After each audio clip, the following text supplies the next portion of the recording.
Exemple 7 de ce chapitre sur le calcul intégral.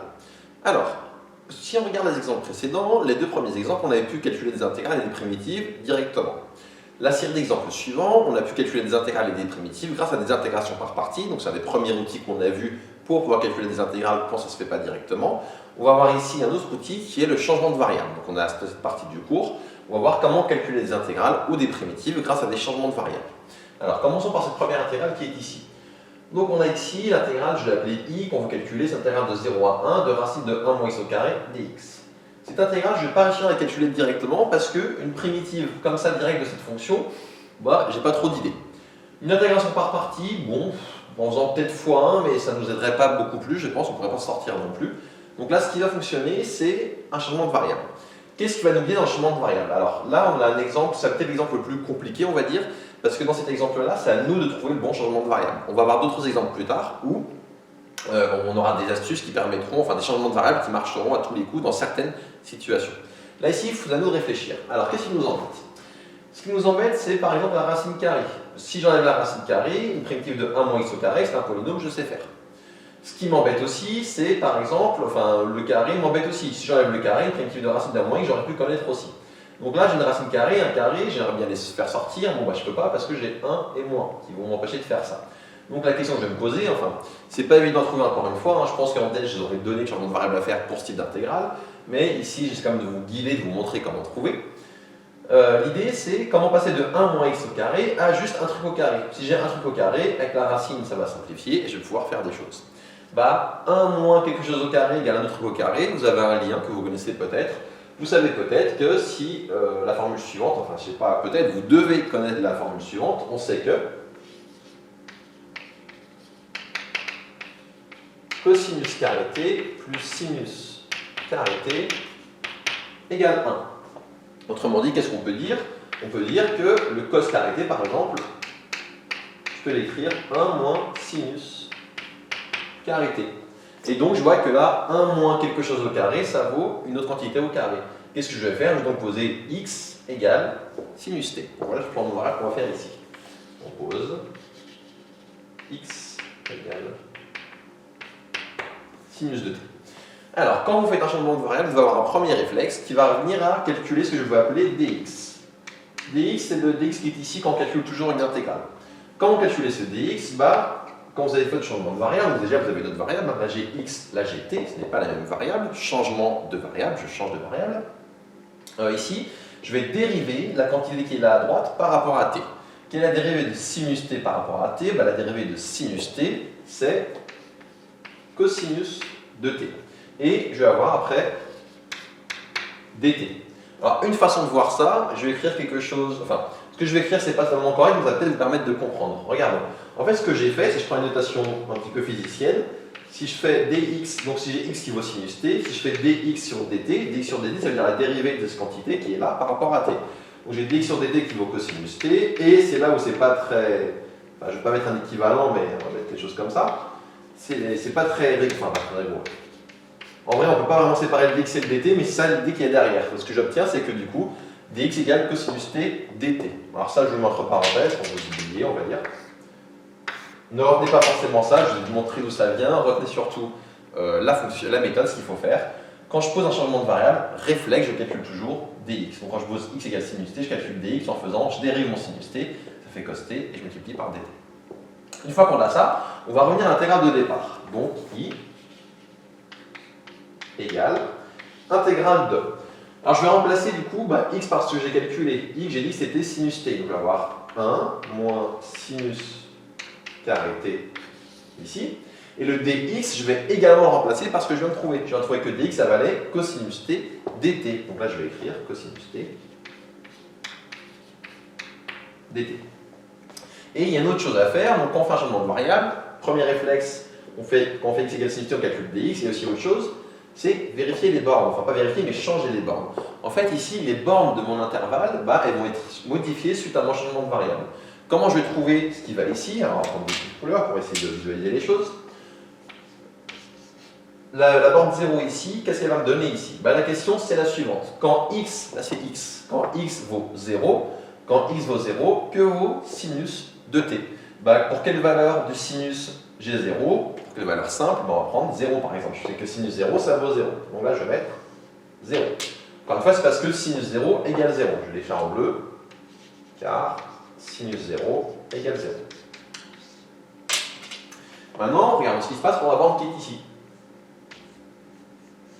Donc là, quand x, là je suis en dx, quand x vaut 1, donc quand x vaut 1, que vaut t pour que sinus de t soit égal à 1? Parce que je vais prendre cette t égale pi sur 2. Si je prends t égale pi sur 2,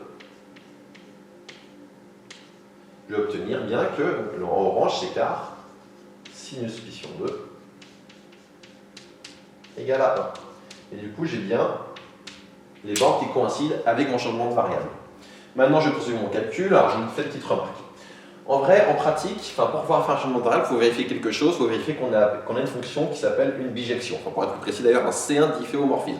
En gros, vous voulez quelque chose de bijectif. Pour les fonctions réelles, bijectives, c'est juste strictement croissant ou strictement décroissant. Et on va supposer juste qu'elle est dérivable et les dérivées continuent pour que tout se passe bien. Ici, on regarde, quand je prends mon sinus entre 0 et pi sur 2, entre 0 et pi sur 2, la fonction sinus, elle est bien strictement, alors elle va être strictement croissante, et du coup, comme elle est strictement croissante, j'ai le droit de faire mon changement de variable. Si ce n'était pas le cas, il y aurait des petites astuces à faire, mais comme c'est des choses très techniques, considérations très techniques qui ne sont pas encore pour le moment à notre niveau, on va oublier ça, on va le mettre de côté, et je ne mettrai que des exemples qui pourront se faire comme ça directement. Il n'y aura pas ce genre d'astuces à vérifier. Donc j'en dis pas plus pour le moment, et je poursuis le calcul. Et donc quand je poursuis le calcul, ce que je vais obtenir ici, c'est que cette intégrale vaut donc intégrale de 0 à pi sur 2. Racine de 1 moins sinus carré t, ça vaut racine de cos carré t, c'était le but de la manœuvre. Donc là je vais avoir cos carré t à la racine multipliée par cosinus t de t. Donc me donner l'intégrale de 0 à pi sur 2 de valeur absolue de cosinus t. Attention, c'est bien une valeur absolue parce que racine de quelque chose au carré, ça fait la valeur absolue de cette quantité. Donc, valeur absolue de cosinus t fois cosinus t dt égale intégrale de 0 à pi sur 2 de... Alors, sur 0 pi sur 2, le cosinus est positif. Donc, comme le cosinus est positif sur 0 pi sur 2, je peux retirer la valeur absolue. Et ça me donne l'intégrale de cos carré t dt. Comment je vais calculer cette intégrale à présent? Alors, dans certains cas, sur le changement de variable, ça sera direct. Là, c'est pas direct. Il y a encore un petit truc à faire pour calculer ça. Si vous vous souvenez bien ce qu'on a fait au semestre 1, on a vu ce qu'on appelait des polynômes trigonométriques. Ça, c'est un polynôme trigonométrique. Et ce qu'on faisait avec les polynômes trigonométriques, c'est qu'on les linéarisait. On linéarisait les polynômes trigonométriques pour être capable notamment d'en calculer des primitives. On va voir un premier exemple. Donc, ce cos carré t, on va le linéariser pour être capable d'en calculer une primitive. Si vous vous souvenez comment ça fonctionne, on peut le faire direct, ça va être assez rapide ici. Pour linéariser, il faut utiliser les formules de l'air. Cos carré t, je peux dire que ça vaut exponentielle de it plus exponentielle de moins it, le tout divisé par 2, et le tout au carré dt. Ça fait donc intégrale de 0 à pi sur 2 de exponentielle de 2it plus 2 exponentielle it fois exponentielle moins it, ça va donner 2, et plus exponentielle moins 2it, le tout divisé par 2 au carré, donc 4. On poursuit. Je vous rappelle après qu'on a développé avec la formule de Newton, mais là comme c'est un carré, donc je fais une unité remarquable. On regroupe les complexes conjugués. Exponentielle 2it plus exponentielle moins 2it, ça vaut 2 cosinus 2t. Je trouve donc ici l'intégrale de 0 à pi sur 2 de 2 cosinus 2t plus le 2 qui était là, le tout divisé par 4 dt. Je poursuis mon calcul ici, je vais le terminer là. Donc, au final, on peut dire que I, ça vaut l'intégrale de 0 à pi sur 2 de... Donc, je peux simplifier. Si je factorise par 2 et que je divise par 4, ça me donnait 2 sur 4, c'est 1,5. Donc, j'ai 1,5 fois cosinus de t plus 1. Et l'avantage d'être arrivé là, je peux sortir l'1,5 qui est une constante, et je connais une primitive de ces deux quantités. Une primitive de cosinus de t, ça va donner sinus de t, et attention, divisé par 2. Pourquoi divisé par 2? Parce que quand je dérive, il fallait faire x2 pour dériver, donc pour intégrer, il faut que je fasse divisé par 2. Et une primitive de 1, c'est t, entre 0 et pi sur 2. On trouve donc 1,5 facteur de... Alors, en t vaut pi sur 2. Je vais avoir du sinus 2 fois pi sur 2, ça fait du sinus de pi. Sinus de pi, ça fait 0, donc ça va simplifier. Plus t, quand j'en passe par pi sur 2, ça fait pi sur 2. Moins, quand je remplace en 0, je vais avoir du sinus 0 qui fait 0, plus 0 qui fait 0. Du coup, j'obtiens 1 sur 2 fois pi sur 2 moins 0. Donc, cette intégrale pi vaut ici pi sur 4. Donc voilà pour cet exemple où on a vu deux choses. Premièrement, on a vu que, enfin, on a fait un premier exemple de calcul avec un changement de variable. Et deuxièmement, on a vu qu'on tombe à la fin sur un polynôme trigonométrique. Si on ne peut pas en calculer une primitive directe, il faut linéariser. On va avoir des petits cas particuliers plus tard, on parlera un peu plus vite, mais je vous le dis, ce sera dans les deux exemples suivants. Ici, on va cette fois-ci calculer une primitive et le faire aussi grâce à un changement de variable. Alors je vais ici vous montrer l'intérêt de la notation dont j'ai déjà parlé. Donc pour calculer une primitive de f, j'ai noté la notation intégrale de cosinus racine de x sur racine de x dx, et je ne mets pas de borne. Quand je ne mets pas de borne, ça signifie que je calcule la primitive et pas vraiment une intégrale. Vous allez voir que ça a un avantage, c'est que grâce à cette notation, je peux faire un changement de variable. Quel changement de variable on va faire ici? Bah là, ça peut un peu, notre intuition peut nous donner une idée. J'ai un cos de racine de x, j'ai un divisé par racine de x, bah je vais essayer de poser par exemple t égale racine de x. Et on va voir ce qui se passe. On pose t égale racine de x. Réflexe, quand je fais un changement de variable, je calcule du coup, si t vaut racine de x, je calcule dt. dt, ça vaut donc, dérivée de racine de x, c'est 1 sur 2 racine de x fois dx. Si vous vous souvenez bien des formules de racine carrée, il faut la connaître. On peut voir ça comme une x puissance 1 demi. En faisant x puissance 1 demi, on va retrouver cette formule après. Donc j'ai ici calculé mon dt, je peux faire mon changement de variable. Je trouve donc cosinus de racine de x, ça fait t sur t, et dx, attention, si dt vaut 1 sur 2 racine de x dx, ça signifie que dx, ça vaut, alors j'ai écrit une étape intermédiaire pas très rigoureuse. Pourquoi là c'est pas très rigoureux? Parce que j'ai à la fois du x et du t, ça je n'en veux pas. Quand je fais mon changement de variable, je veux que la nouvelle variable à la fin, donc que du t, mais je sais que racine de x ça vaut t. Donc je trouve que dx ça vaut 2t dt. Et donc j'obtiens ici cosinus t dt fois dx, il vaut 2t dt. Les t se simplifient, et donc il me cherche à trouver une primitive de 2 cosinus t. Une primitive de 2 cosinus t, c'est 2